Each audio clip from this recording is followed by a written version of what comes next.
Ngayong araw nga ay magpipintura tayo sa 2 kwarto dito sa ating modern bamboo house.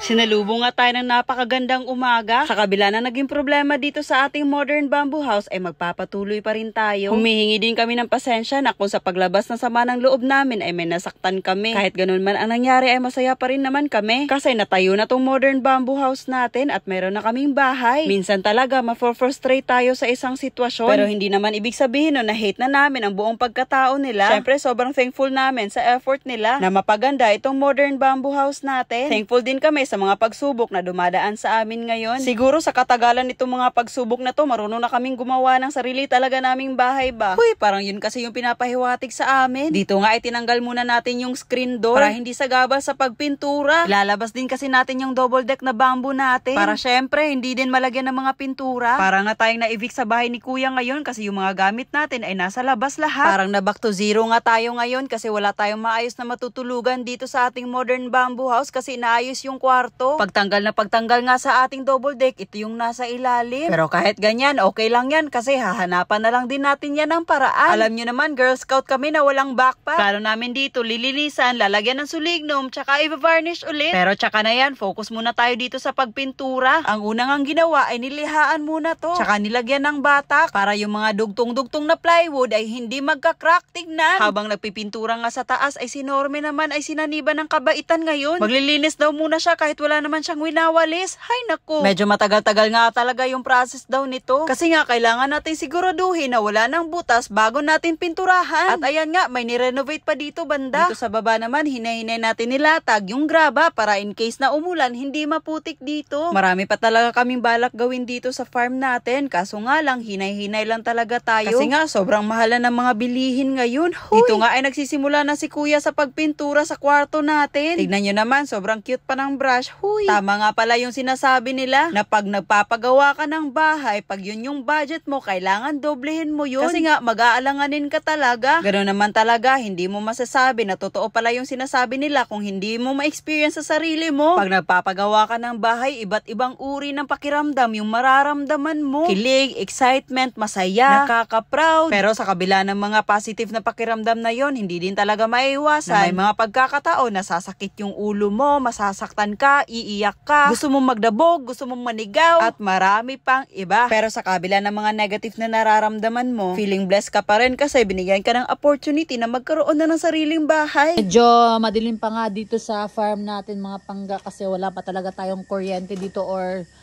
solar na mismo dito sa sa bahay natin. Sa sobrang dami nating tao dito sa mundong to, sobrang dami ding tao na nangangarap na magkabahay. At napakaswerte na namin na isa kami sa nagkaroon ng chance na magkaroon nito. Oo, galing yan sa hirap at pagod namin, pero lahat ng to ay hiram lang din talaga sa Diyos. Kaya enjoyin na lang din namin kung anong meron kami ngayon. Liligpitin na natin yung mga gamit kasi after dun sa kabilang kwarto, dito na naman yung pipinturahan. Yehey! Let's go! Ito nga pala yung process ng pagpintura dito sa balcony natin. Medyo nagka-problema nga din dito last time kasi hindi kami nagkaintindihan nung nagpipintura. Akala niya green yung ipipintura na last. Pero yung ibig sabihin namin na i-green yung edge lang. Kumbaga, misunderstanding lang din talaga. Kaya naman pinatapalan na lang din natin ng puti na pintura para mas maganda. Tinanggal na nga din yung sliding door dito sa kabilang kwarto kasi simulan na yung pagliha at pagbatak dito. Ang unang plano nga namin dito dati ay kami lang yung magpipintura. Kaso nga lang sa sobrang dami naming inaasikaso at sobrang dami naming lakad ay parang hindi na kaya ng katawan namin. Kasi nga araw-araw kami nag-e-edit at nagpo-post at syempre gumagawa din kami ng mga videos para may mapanood kayo. Pero hindi kami expert sa pagpintura ha, may experience lang talaga. Kasi sa mga negosyo na naitayo natin ay kami-kami lang din ang nagre-renovate. So parang may idea na din kami. Mas grabe nga talaga yung process pagkaho yung pipinturahan. Yung ginawa nga dito ay nilagyan nila ng body filler tapos cast. After ng cast nilagyan nila ng epoxy primer. Pag natuyo na ay lilihaan ulit. Syempre after nito ay sisimula na yung pagpintura pero hindi pa talaga yan yung final na pintura ha. Kasi nga after ng pagpintura na yan, pag may nakita pa tayong bitak-bitak, babatakan ulit yan. So dito ay kailangan mo talaga ng mataas na pasensya. Pero alam nyo, wala naman talagang trabaho na hindi nakakapagod. Tinawag nga itong trabaho kasi kailangan mo magbigay ng effort para magawa mo ang trabaho mo. At syempre, wala naman talagang madali sa buhay. Lahat ng bagay ay kailangan mong pagtrabahuan. Kasi nga, hindi naman tayo tulad ni Juan Tamad na mag-aantay na lang na mahulog yung bayabas. para may makain siya. Pag may goal ka talaga para sa sarili mo at pamilya mo, wala kang palalagpasin na panahon o oras na masasayang mo. Patanda ng patanda na tayo, hindi pwede na chill-chill lang tayo. Sipagan natin lalo at galingan natin. Nung sumunod na araw nga ay lumuwas na naman kami sa Tagum City para bilhin yung mga kulang na gamit natin sa pagpintura. Medyo malaki-laki na din talaga yung nagastos natin dito sa pagpintura lang. May mga part kasi talaga na kailangan siyang balikan sa pagpintura. Before nga din pala pinturahan ulit, lalagyan pa siya ulit ng epoxy primer. Pag hindi kasi daw naayos ang paglagay sa epoxy primer, may mga pagkakataon na yung pako ay magkakalawang. Dito nga ay si Normy na talaga yung nagpintura. Nagkasakit nga daw kasi yung nagpakyaw nito. Medyo hassle at mahirap man para sa amin. Wala kaming ibang choice kundi gawin to kasi pag-aantayin namin, matagal pa talaga to matatapos. Marami na kasi talaga naka-line up na mga lakad namin, so hindi na talaga pwede na madedelay siya. Hindi talaga natin hawak ang panahon. Tulad dito sa panonood nyo, akala nyo isang araw or 2 araw lang to tinapos. At expect namin mga 1 week tapos na din to. Kaso nga lang hindi. Kaya naman kailangan na din namin umaksyon. Kung ano yung makakaya namin gawin dito ngayon ay gagawin namin. Instead na mag-antay. Sa panahon ngayon, mas okay talaga na alam mo halos lahat ng gawain para hindi na tayo aasa sa ibang tao. Masasaktan lang tayo. Huy. Pero naintindihan naman natin yon kasi kalusugan na yung nakasalalay. Kaso nga lang, hindi lang din talaga maiwasan na may stress tayo pag ganito yung mga sitwasyon. Kaya instead na mas lubugin namin yung sarili namin sa stress, gumawa na lang kami ng aksyon. Habang nagpipintura nga sila Norme, sobrang lakas ng ulan sa labas. Parang nakisabay naman yung panahon sa nararamdaman namin ngayon. Sabi nga nila, pag nahihirapan ka sa sitwasyon na meron ka ngayon, nasa tamang landas ka. Siguro nga, nasa tamang landas kami para matutunan yung ibang bagay na hindi namin alam. At ma-enhance din yung mga idea namin sa mga bagay-bagay na to. Yung 2 kasama pala namin ay hindi talaga yan mga pintor. Dinamay lang namin sila sa kalokohan namin. At least diba may karamay kami, char!